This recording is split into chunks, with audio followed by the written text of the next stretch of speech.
Hey guys, so when we come to recovery, we have to build who we are, our person, our who we are, persona. How before we would be very rebellious, very rebellious against ourselves and against others, right? So we have to now limit ourselves and know for a fact that, hey, you know what? We have to have a valid boundary.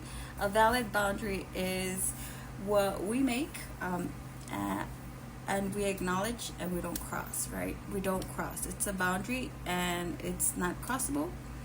You cannot cross this boundary. Like, that is the boundary you built. That is what cannot be crossed, with everything and anything.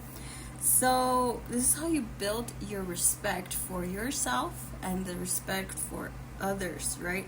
So you stand firm on who you are. You stand firm on your decisions, our limits. So, by having boundaries, we value ourselves. By having limits, we give clarity and self respect.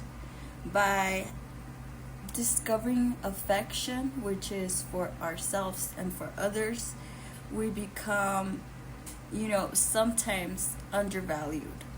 When we discover affection, so we become undervalued, right?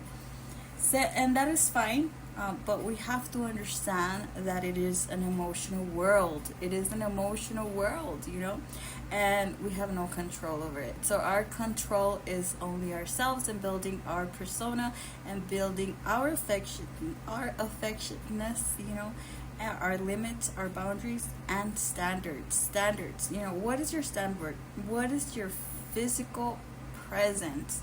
What you're gonna say, this is who I am, that is my standard, and that's what I stand by. It is great, because we build these characters, right? Like I said before, sometimes we could be like, when we're growing up, we want to be like the cartoon characters, the Looney Tunes, the SpongeBob, the Futurama. I don't know. We build characters or people, people that you see on shows, all of that. We start building our character, right? So when we come to build our person, this is where we build our standards. We're not no longer like that, like the people that we follow, like the people that we see on the TV, like the cartoons that we watched before.